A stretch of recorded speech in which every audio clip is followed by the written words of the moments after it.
Watching is the New York Times' TV and film recommendation website. Sign up for our thrice-weekly newsletter here. As you may have heard, a couple of crazy kids in love are getting married at a castle in England on Saturday. If you're wondering how to watch the royal wedding, have questions about its many idiosyncratic customs, or want to watch a retelling of Prince Harry and Meghan Markle's love story, we've got you covered. But the royal family isn't all fascinators and happily ever after. Hundreds of years of public life have given filmmakers and showrunners a lot of juicy royal material to work with. Not interested in the fairy tale? Sit back and enjoy watching Harry's predecessors fight, scheme and rebel instead. Back in the 16th century, the role of queen existed primarily to produce an heir. A daughter was considered fine, but only sons could really be trusted with the throne. King Henry VIII, glutton, narcissist and bully, was ruthless in his pursuit of a male heir, ultimately cycling through 6 wives over the course of his 36-year reign. The Tudors takes a soapy look at this homicidal husband, bouncing merrily between the bedroom and the throne room with the help of an all-star cast and a lot of modern touches. Jonathan Rhys-Meyers is Henry, Natalie Dormer is his temptress Anne Boleyn, and Sam Neill is the priest who helped Henry break with the Catholic Church so that Henry and Boleyn could be married. Queen Elizabeth II's husband, Prince Philip, has long been a controversial figure. In public, he has a habit of making comments that strike many people as, if not overtly racist and sexist, then at least evidence of old-school British colonial values. Season 2 of Netflix's The Crown is especially focused on the private life of Prince Philip, who is played chillingly by Matt Smith. Infidelity, Nazi family members, cruel parenting, the show doesn't pull any punches in its portrayal of him.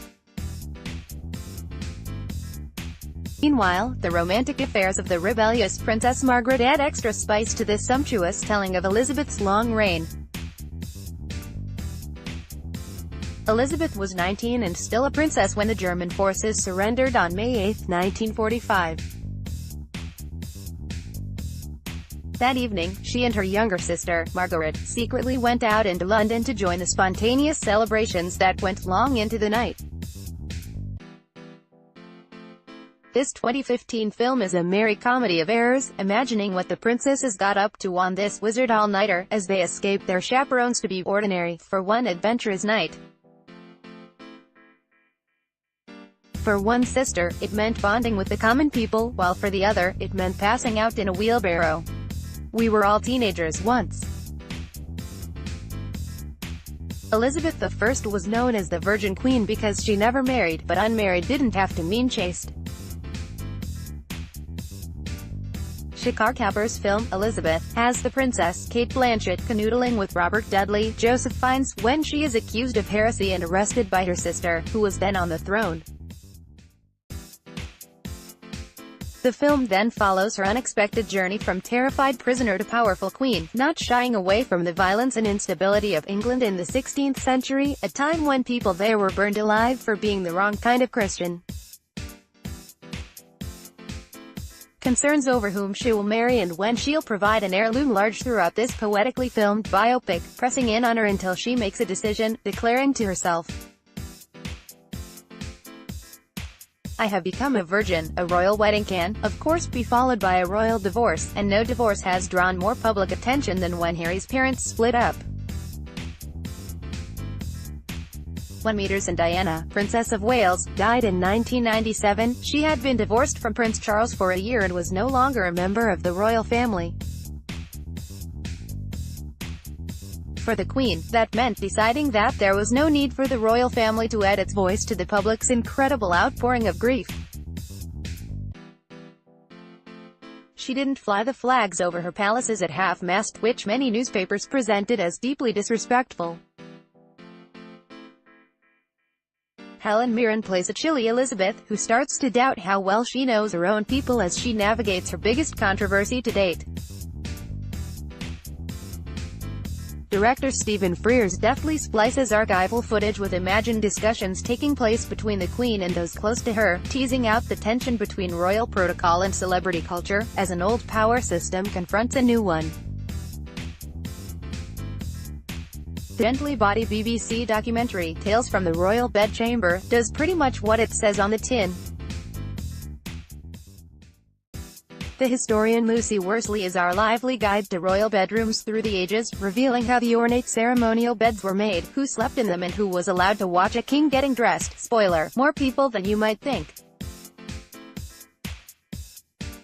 Tales mixes the typically staid elements of a BBC documentary, tracking shots of our presenter walking through a palace, detailed descriptions of objects used at the time, with clips of Worsley asking other historians with relish about who wiped the king's bottom.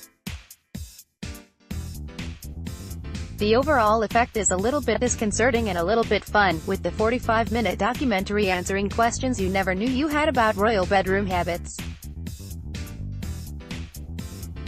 During Queen Victoria's reign, the British Empire swelled to cover a quarter of the world.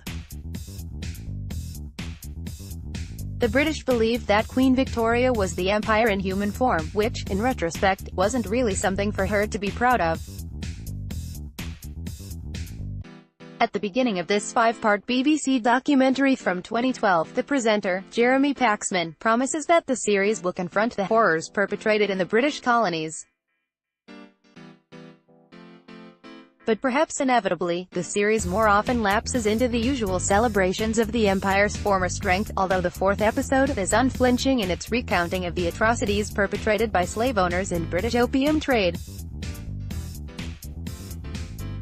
The series certainly has its flaws, but it stands as a fascinating example of contemporary Britain's attempt to grapple with its colonial past.